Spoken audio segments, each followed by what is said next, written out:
ವಾದಂಥ ಸ್ವಾಗತ ಸ್ನೇಹಿತರೆ. ಇವತ್ತಿನ ಇದೊಂದು ವಿಡಿಯೋದಲ್ಲಿ ಇಂದಿನ ತುಂಗಭದ್ರಾ ಜಲಾಶಯದ ನೀರಿನ ಮಟ್ಟವನ್ನು ನೋಡಿಕೊಂಡು ಬರೋಣ ಸ್ನೇಹಿತರೆ. ಹೊಸದಾಗಿ ಯಾರು ಯೂಟ್ಯೂಬ್ ಚಾನಲ್ನ ನೋಡ್ತಾ ಇದ್ದರೆ ಚಾನಲನ್ನು ತಪ್ಪದೆ ಸಬ್ಸ್ಕ್ರೈಬ್ ಆಗಿ. ನಾವು ಪ್ರತಿದಿನದ ಅಪ್ಡೇಟ್ ನೀಡ್ತಾ ಇರ್ತೇವೆ, ಚಾನಲನ್ನು ತಪ್ಪದೆ ಸಬ್ಸ್ಕ್ರೈಬ್ ಆಗಿ. ಇಂದು ತುಂಗಭದ್ರಾ ಡ್ಯಾಮಿನ ನೀರಿನ ಮಟ್ಟವನ್ನು ನೋಡೋದಾದರೆ ಡ್ಯಾಮ್ನ ಪ್ರೆಸೆಂಟ್ ಲೆವೆಲ್ ಬಂದು 1629.74 ಫೀಟ್ ಇದೆ. 1629.74 ಫೀಟ್ ಇದೆ ಡ್ಯಾಮ್ನ ಲೆವೆಲ್ ಬಂದು.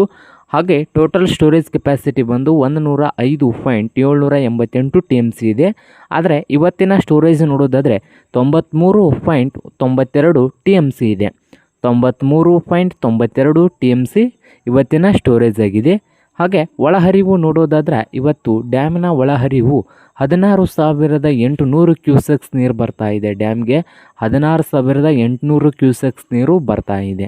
ಹಾಗೆ ಹೊರಹರಿವು ನೋಡೋದಾದರೆ ಇಂದು ತುಂಗಭದ್ರಾ ಜಲಾಶಯದಲ್ಲಿ ಹೊರಹರಿವಿನ ಬಗ್ಗೆ ನೋಡೋದಾದರೆ 7,880 ಕ್ಯೂಸೆಕ್ಸ್ ನೀರು ಹೊರಗಡೆ ಹೋಗ್ತಾ ಇದೆ. 7,880 ಕ್ಯೂಸೆಕ್ಸ್ ನೀರು ಹೊರಗಡೆ ಹೋಗ್ತಾ ಇದೆ.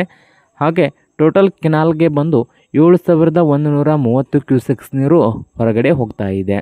ಹಾಗೆ ಕಳೆದ ವರ್ಷ ಈ ದಿನದಂದು ಡ್ಯಾಮ್ನ ಲೆವೆಲ್ ನೋಡೋದಾದರೆ 1625.75 ಫೀಟ್ ಇತ್ತು. ಹಾಗೆ ಕಳೆದ ವರ್ಷ ಈ ದಿನದಂದು ಒಳಹರಿವಿನ ಬಗ್ಗೆ ನೋಡೋದಾದರೆ 41,300 ಕ್ಯೂಸೆಕ್ಸ್ ನೀರು ಬರ್ತಾಯಿತ್ತು. ಕಳೆದ ವರ್ಷ ಈ ದಿನದಂದು 41,300 ಕ್ಯೂಸೆಕ್ಸ್ ನೀರು ಬರ್ತಾಯಿತ್ತು. ಹಾಗೆ ಕಳೆದ ವರ್ಷ ಈ ದಿನದಂದು ಹೊರಹರಿವು ನೋಡೋದಾದರೆ ಹೋದ ವರ್ಷ 50,000 ಕ್ಯೂಸೆಕ್ಸ್ ನೀರು ಹೊರಗಡೆ ಹೋಗ್ತಾ ಇತ್ತು. ಇದು ಇಂದಿನ ತುಂಗಭದ್ರಾ ಜಲಾಶಯದ ನೀರಿನ ಮಟ್ಟವಾಗಿದೆ ನೋಡಿ ಸ್ನೇಹಿತರೆ.